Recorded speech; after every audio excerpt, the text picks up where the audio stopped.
Those Texas schools kept talking to him and talking to him. Nope, oh you. But anyway, it's really great to be here today.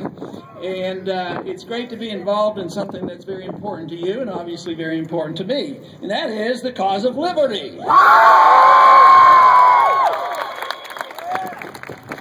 You know, the other night in the debate, they asked us to use one word, and I was so tempted because that's really the one word that is the best. The word is liberty. That's what made the country great, and that's what we're losing, and that's why we're not so great anymore, and that's why there's a revolution going on. But I'm sure glad the revolution has arrived in Oklahoma because it is spreading. It's an intellectual revolution, and it's not going to be stopped. And you know an idea whose time has come. It cannot be stopped by armies or any government. So we're really on a roll now as far as presenting our case and actually doing very well in the effort to accumulate delegates. You know the name of the game. You know, sometimes they get confused on the voting and counting the votes, but so far right now they're admitting that we are in second place with delegate count.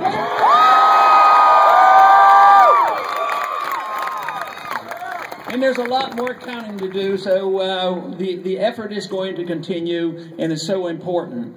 But this has been going on for a long time. I've been talking about our problems for a good while. Matter of fact, when I got involved in politics in the 1970s, I was trying to head off some of these problems. But lo and behold, the government continued to grow. If you looked at the size of government, and since I've been involved, you'd have to say I didn't do a very good job because the government keeps growing. But where we're making inroads is with you. And I tell the people wherever I go that the people are waking up, but Washington is still sound asleep, so we better let them hear our message.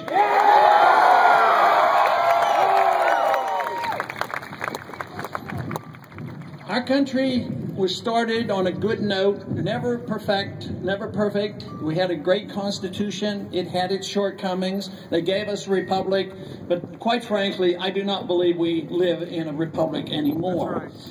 And what we have, though, is we have the tradition of the rule of law and the tradition of the republic, and we have the enthusiasm for it, but we have a long way to go to restore the republic. And that means that we have to deal with the many problems that have come about for a very precise reason. I claim that most of the reason, if not all the reason, why we're in this political and economic mess is we have sent too many or have allowed too many to go to Washington who either didn't read or didn't understand and didn't take their oath of office seriously like they should.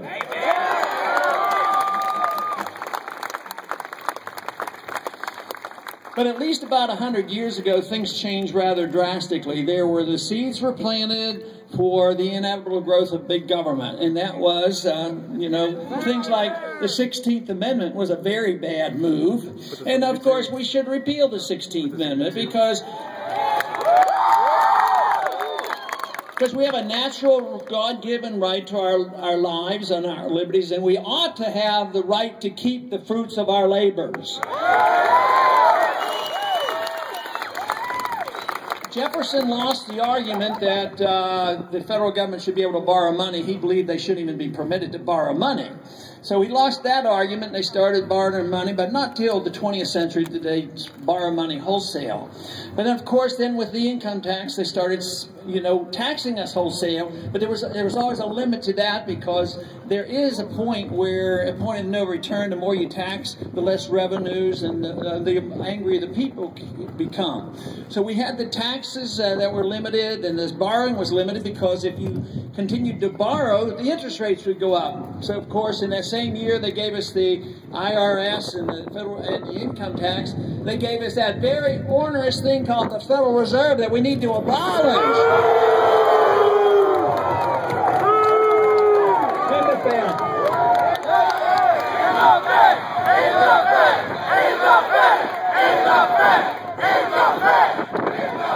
Of course, that was a guarantee that they would not, and the Fed but the Fed, would end the value of the dollar, and now, since the Fed has been in existence for 99 years, they've lost about 99% of the dollar's value from 1913.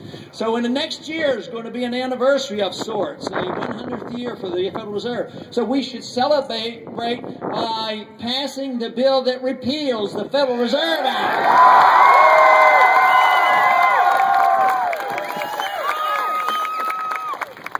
But with the introduction of the Federal Reserve, which is something that nations have done and dictators have done for thousands of years, debase the currency. The governments always want control of the money because they can debase the currency. At one time it was just clipping coins, another time diluting the metal, at another time it started printing money. Today it's very sophisticated. They just use a computer, literally creating trillions of dollars without hardly any effort. And the Federal Reserve actually churned $15 trillion during the bailout, and they do it without adequate supervision by the Congress, like the Congress totally ignores them, and that is why, short of getting rid of the Federal Reserve, we absolutely have to get a full audit of the Federal Reserve and what they're doing. But history shows that once governments have the power to create money, they do. And what does that mean? That means the government grows. And when the government grows, your liberties are undermined. And that means personal liberties are undermined, economic liberties are undermined. And nations that grow like that end up doing way too much overseas. They feel like they have this obligation, authority, and the power to police the world. And so when we have our revolution and when it comes to about, you'll know it's here when our troops come home. Amen.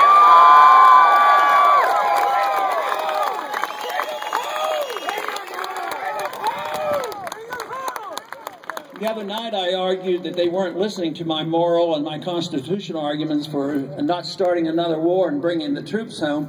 But there's an economic argument that they must listen to because it's a powerful argument. It's great nations who overextend themselves overseas inevitably go bankrupt. That's right. And we're in the middle of the declaration of our bankruptcy now, and that is why there's such turmoils around the world, because we have been issuing the universal currency, the reserve currency of the world. So we have to face up to that. You know, I just saw a statistic just recently that showed that the amount of debt per individual in this country is greater than the amount of debt per individual in Greece. So that tells you how serious it is, but there's still a bit of trust in the dollars. We still print the money. They still take it overseas, and there's a lot of monetary mischief, and the central banks collude, and everybody has a stake in it because those who hold our dollars, even the Chinese, they're holding trillions of dollars. They have a stake at it because if there's a run on the dollar, they all suffer. But the market is more powerful than all governments. That is why the Bretton Woods, which was predicted to break down in 1971, did. That was the end of the gold standard because they didn't obey the rules of the gold standard. They kept printing the money. So the money supply grew and grew. They attacked the dollar, and finally that system broke apart. Of course, that was the year I got interested in politics because I thought that would definitely usher in an age, a bigger age of big government, and this is what we've had for 40 years. So for 40 years, we've had a dollar bubble, a bond bubble, living beyond our means, a government that has not stopped growing, overextending ourselves overseas, and obviously attacking our civil liberties at home, at the same time undermining the productive capacity of this country. We are not a productive nation. We're living on borrowed money. We still have apparent wealth around the country, but it doesn't match up to the debt that we've accumulated. So if the Keynesian liberal economists are right, they believe that all you have to do is spend money, don't save money, spend money, borrow money, and print money, and you'll get yourself out of a recession or depression. So it's obvious that it doesn't work, and there is a great test going on right now between those of us who believe in sound money and free markets and individual liberty, minding our own business, a sensible foreign policy, and those who believe we're supposed to be the policemen of the world and deficits don't matter and the welfare state will last forever. I believe we can win this argument, and we'll win it soon.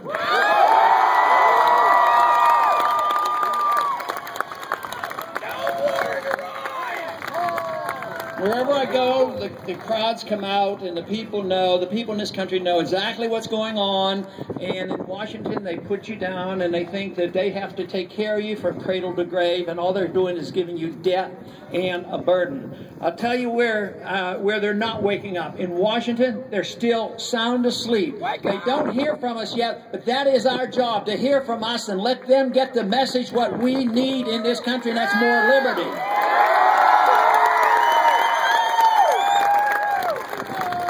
You know, one thing that inevitably occurs as government grows, you can't grow government. The government assumes this responsibility to improve our behavior. If they think the government can protect us from against ourselves, it inevitably leads to a dictatorship and control of everything we do. Generally in this country, we accept the notion that our government's not supposed to interfere with our religious value. You know, arguing the case for our hereafter and our eternity is pretty precious for a lot of people, but the government's supposed to stay out of it. The government's supposed to stay out of the business of telling us what books to read. But why is it that we have been so complacent for 100 years, accepting the notion that the government can tell us every single thing that we can do with our own bodies? And that is what we have to reject.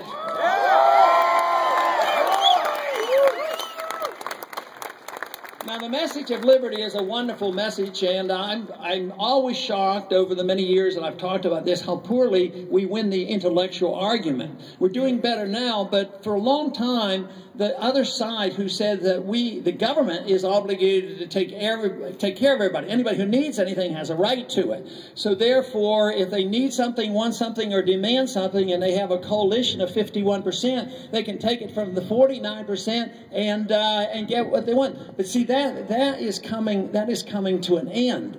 And there's no reason in the world that our message can't, prevail. Because not only do we argue for the case for personal liberty, but if you have any humanitarian instincts and you care about the things the other side claims they care about, because they think that if you need a house, give them a free house. If they need food, give them food stamps. If they need an education, give them free education. If they need medical care, give them free education. Because they're the humanitarians. But what does it end up like? It ends up like the housing bubble. Sure, they passed out a lot of houses to people who couldn't afford them. They lost their jobs and they lost the houses, and somebody else made bundles of money off the deal. Not only did they make money when the bubble was forming, when the bubble burst, they of course got the bailout. The American people got the bad debt. They lost the job. The middle class is now shrinking. So there's no reason why we can't win this argument now that the failure of government programs and government involvement overseas and policing the world, it is so apparent that it is failing, that if they truly care about their fellow man, the one thing is, there's absolute concrete evidence that the freer a society is, the wealthier the society is.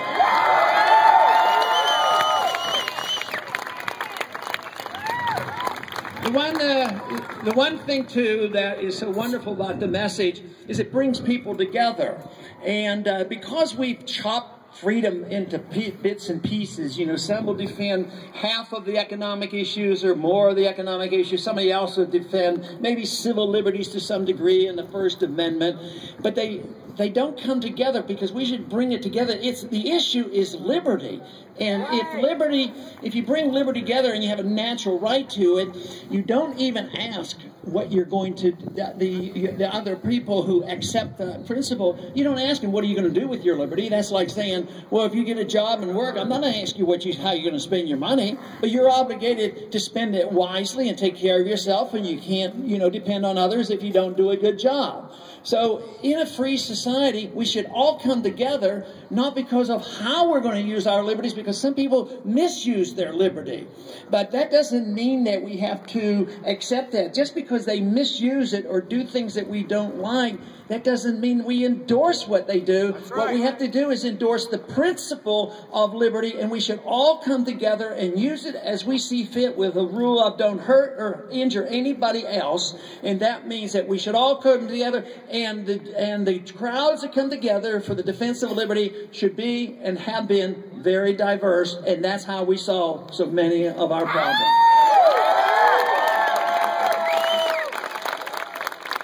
Too many others have assumed that our certain freedoms and privileges come because we belong to a particular group. I don't buy into that. I think it's absolutely wrong to have punished, as this country has punished certain groups because they were denied because they belong to that group. But the answer to it isn't giving people privileges because they belong to a group.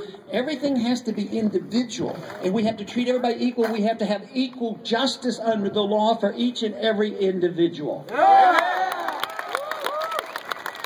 I've had a lot of complaints. I think you all know that I'm not exactly a fan of the drug war. I think the drug war!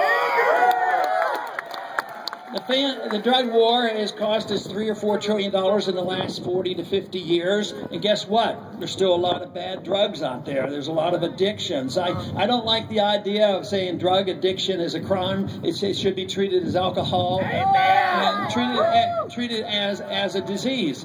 But the bigger problem in this country when it's misuse of drugs, believe it or not, it's prescription drugs that are a bigger problem than the illegal drugs. But the drug war has been used to undermine our civil liberties. There's been too many SWAT teams busting into houses they shouldn't be busting into, too many people, innocent people dying, and it has been an excuse to invade our privacy. And this is the reason that we have to look at that whole issue of who's supposed to protect us against ourselves. We teach our children about the dangers, automobiles and fires and all the other things. We should have that responsibility as well. If I thought for a minute, though, that they had a perfect society and nobody was inclined to misuse drugs and do all the problems that come, you know, it'd be a little harder. It's sort of like the economic argument. They don't create perfect economic conditions, but they don't create better moral behavior either. That comes from within the family and the community and the church, not from the federal government bearing down on us.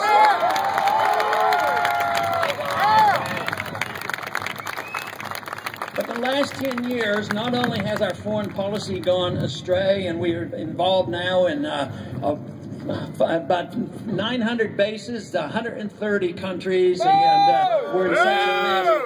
But in the last 10 years, the attack on civil liberties have been atrocious. After 9/11, which was a horrible, horrible day, but I think they've misunderstood 9/11. I don't believe for a minute that we were attacked because we're free and prosperous. There's a lot more to it than that. But guess who was attacked immediately after? Yes, we went over in Afghanistan and got involved in wars that had nothing to do with 9/11, and it took 10 years to find that one ringleader and get rid of him. But guess who got the attack? It was the American people.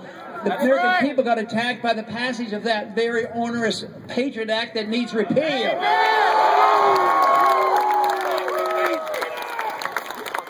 I am convinced that if that bill had been called Repeal the Fourth Amendment Act, it wouldn't have passed. Amen. So when we get around to repealing it, we're not going to say that we're going to repeal the Patriot Act. We're going to say, restore the Fourth Amendment to this country.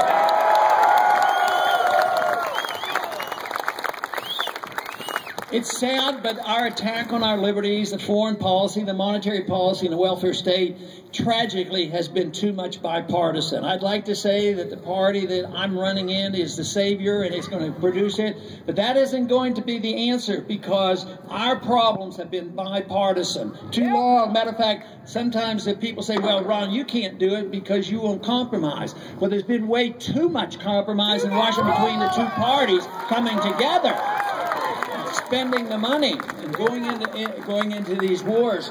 So, but what else has happened? The president assumes that he's a king. He's decided that by eating, because he's the commander-in-chief, that he has the authority under certain circumstances that he can assassinate an American citizen. And he's done it to prove this point. He's done it 3 times. And where has been the outcry? I hear it from the crowds. But just think, we've had how many debates? It depends on how you count. I think it's about 22 if you count every single one of them. That issue never comes up. About civil liberties, the protection of privacy, assassinations, all these things, totally ignored. They do not bring this up at all. So, bring it out! But also the federal, the Congress hasn't done much good in stopping it. They don't resist what the president does. Matter of fact, in December, they delivered to the president the National Defense Authorization Act. The president celebrated the new year, but January 1st, he signed the bill. Of course, that is the bill that gives the president explicit authority that he can use the U.S. military to violate posse comitatus to arrest American citizens.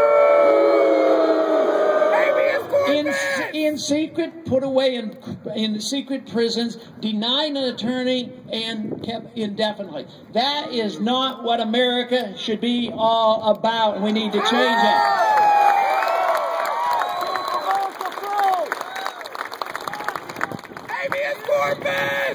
The number one issue that most people claim is the issue, and I believe it is a big issue, and that is the economy. The economy is very, very weak, and there's a claim that things are improving right now, but quite frankly, my own belief is that 6 months to a year, you're going to have people admitting that we're back in a recession, because the statistics are superficial.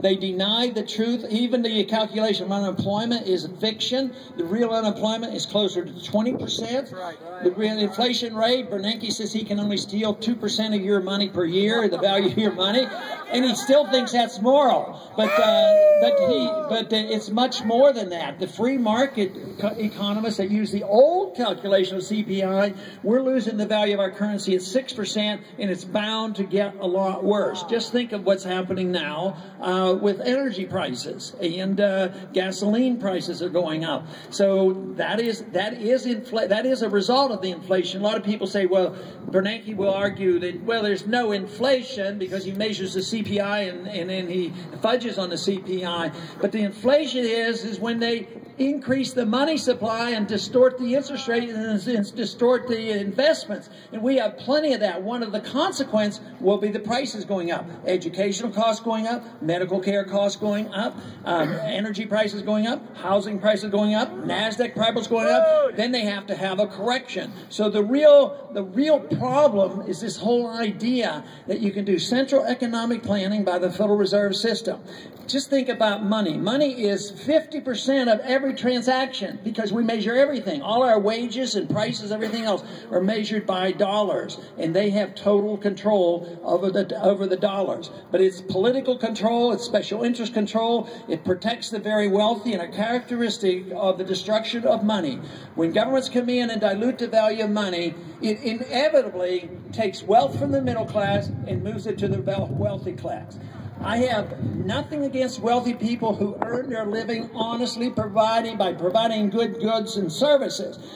But if they're wealthy because they have the inside track to government money and they know how to work the inflation system, or they get the contracts or part of the military-industrial complex, that is not fair and right. But the real tragedy is they end up getting the bailout. So the people who complain about Wall Street, they have something very correct about it, but they have to be careful not to condemn people who earn their living, but mainly if they're earning their living illegally. But it is true. The transfer of wealth occurs, and now our middle class is shrinking. It's smaller now. We had the largest middle class ever in the history of mankind, and the wealthiest. And though we didn't have a perfect society, we certainly had one that was something to brag about. But people argue the case, well, America is, an exceptional nation. And we certainly have a history that reveals a lot of exceptionalism, and we do have exceptional values. But the one thing is those who use this argument about exceptionalism say that we are so exceptional, we are so perfect, and we know everything, that we ought to go and force ourselves on everybody else around the world to live like we do. And that's what's wrong.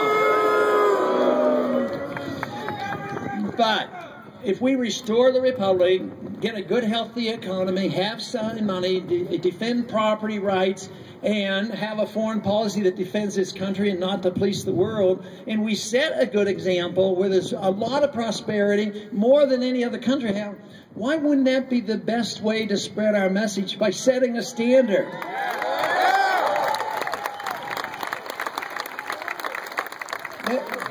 then other countries would want to emulate us. But the use of force, whether it's forcing other countries to do it or forcing individuals on their lifestyle and telling people what they should do, it just absolutely contradicts everything America stands for.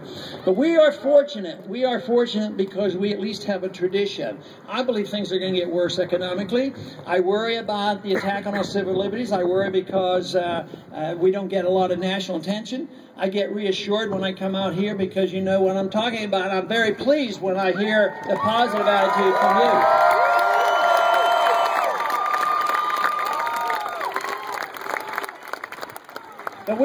But we have to realize that, you know, when push comes to shove, it could be a tough struggle. And that is why it's ideological, and it's not one party. When the revolution comes, and it's ideas of ideological revolution, it will be bipartisan. I remember very clearly back in 1971 when Nixon got us the gold standard and did all those things then.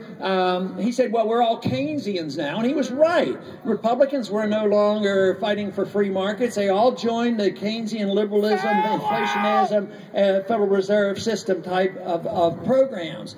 But when we replace that, it has to be pervasive. We have to have people come together from all parties. And this is the reason that I really am optimistic, because so many places where I go and the crowds are large, a lot of time people will come, but sometimes I even ask, there could be even some Democrats here. How do you know? But sometimes they'll whisper to me as they go out, you know, I'm a Democrat, you know. I'm a Democrat, but I'm going to register Republican to vote for you. I say,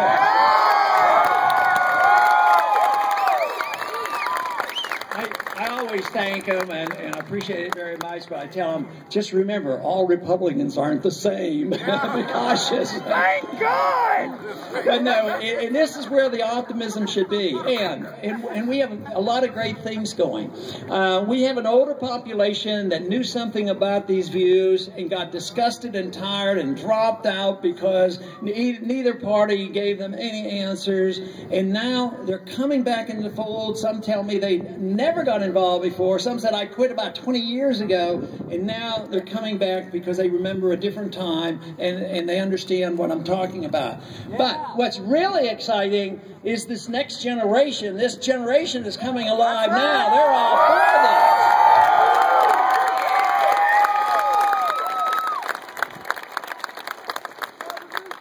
Of course, there's a lot of stories written about that. Why should those young kids and young people be concerned? I said, well, their minds haven't been clouded up with a lot of stuff yet. They still have an open mind. They're idealistic. So, but it is great. I appreciate that very much. But I think it's this coming together. It's bipartisan. It's ecumenical. But it is the key to it is like I explained. The key is freedom.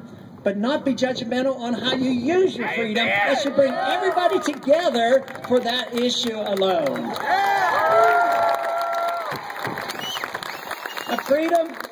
Freedom is a rather young idea. They accuse me, and I'm sure you've been accused of saying, "Oh, you just want to go back to the dark age, back to this silly idea of having commodity money and having a gold standard and believing in the Constitution." That's all old stuff. But you know what is old stuff is tyranny.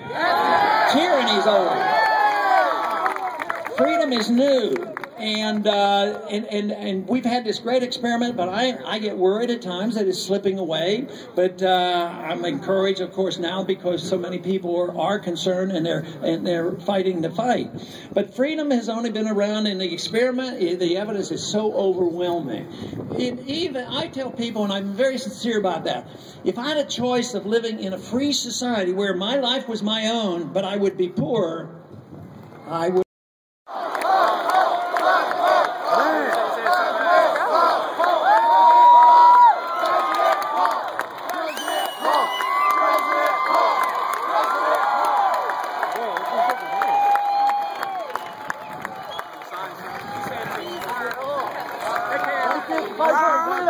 Occupy Los Angeles!